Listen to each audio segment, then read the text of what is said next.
All right, and here it is, the one that's so bad you can taste it, the HUN-GURRR from Power of the Primes Wave 2 Voyager. Don't have a Leader 1 yet, so when we get her, we'll show her off. But for now, it's just HUN-GURRR.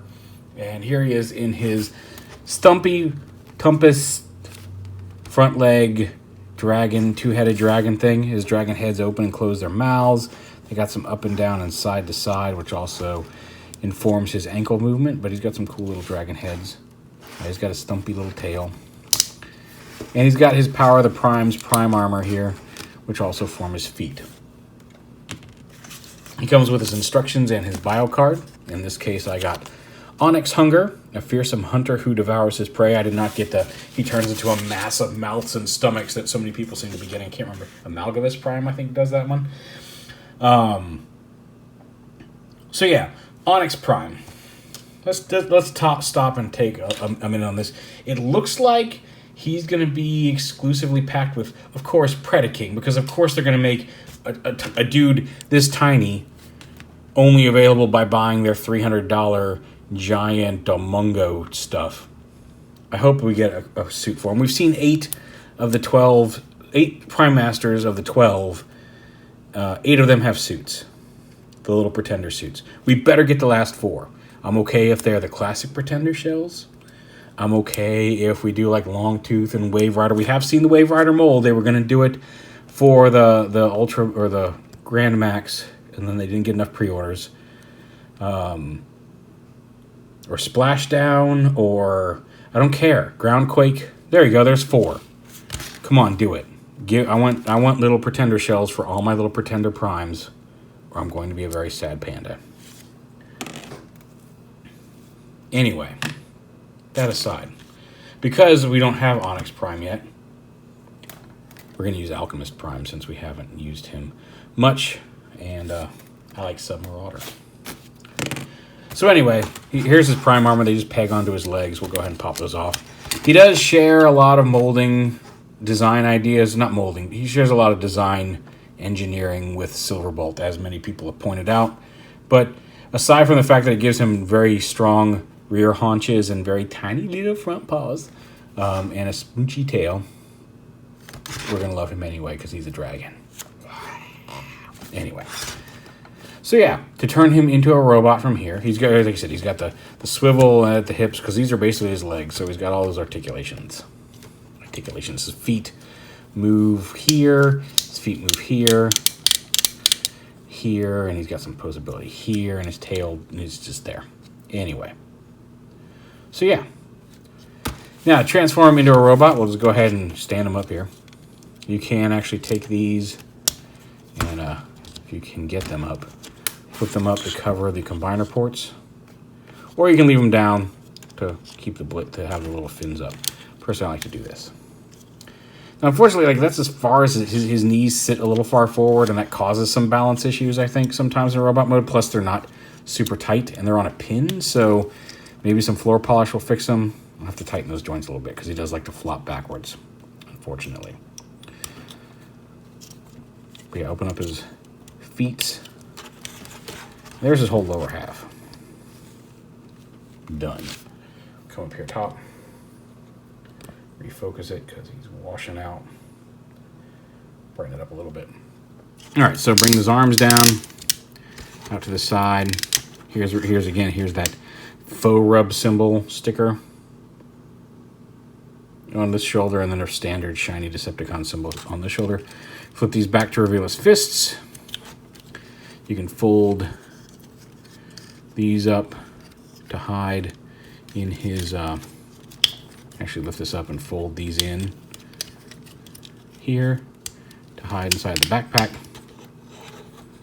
And then this piece comes down, and you'll see as you close it down, it pushes those in and pops the spikes out on his chest. And then you lift this whole thing up. Actually, kind of, nope, you stay in there, and then you can flip his head up. There's a little tab. Flip his head up and out, and there's HUN-GURRR in robot mode.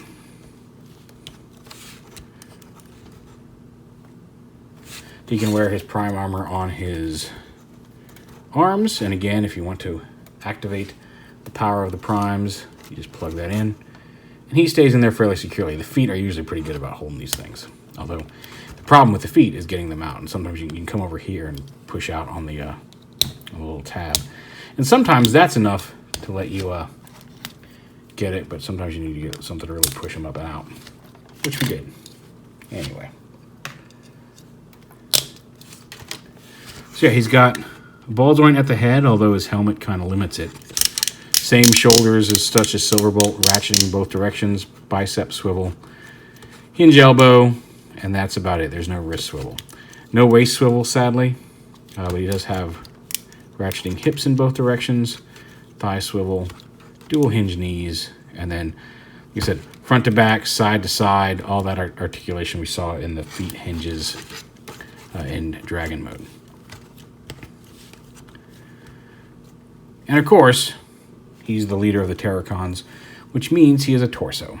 And again, just like Silverbolt, we're going to go ahead, pop this back out, fold his head in, flip this down. We're going to open up this chest panel, at which point his giant combiner head flips up. And again, like Silverbolt, you got to flip up his soft rubber antenna, although they are much more protected than Silverbolt's were and seem to be they're a little thicker and a little sturdier. So lift that up.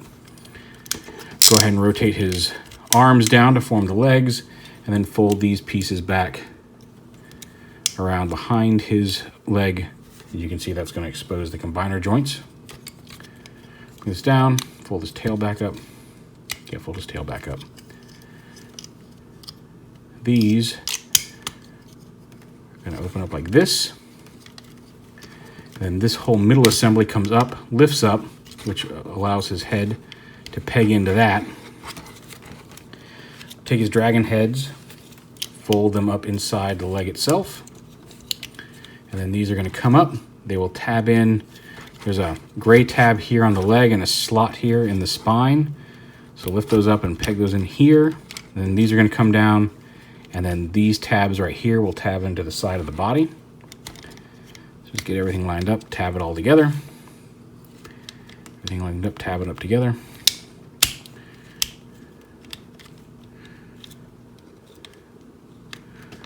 And then you fold these up to get this all tabbed in. And once that's all locked together, these flip up, and there's a little tab on the front of each foot that's going to tab in up here on the shoulder.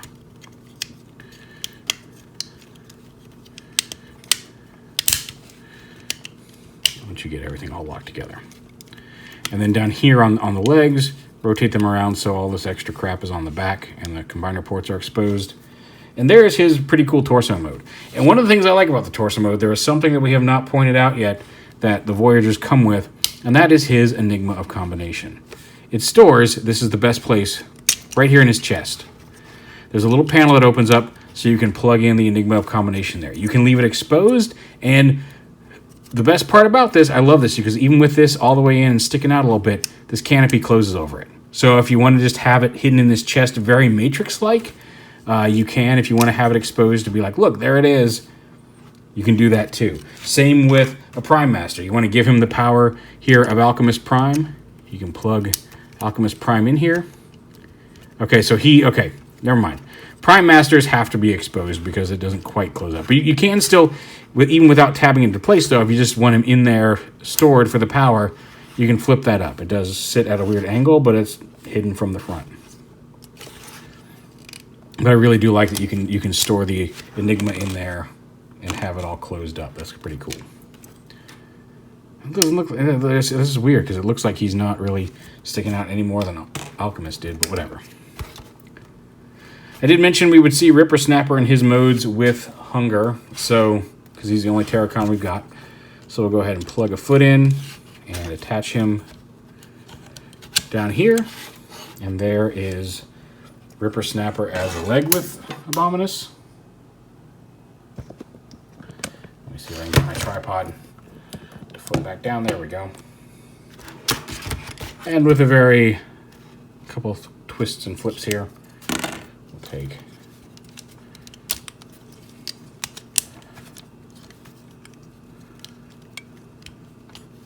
put these all the way up in. Come on, tab together.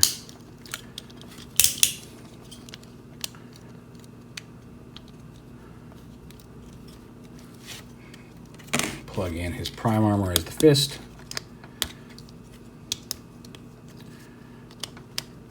And here is Ripper Snapper. Oh, I gotta flip these down.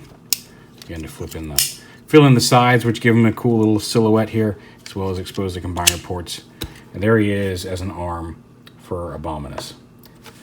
So now we gotta wait for Wave 3 for the rest of the Terracons, and we will do so, let's say patiently.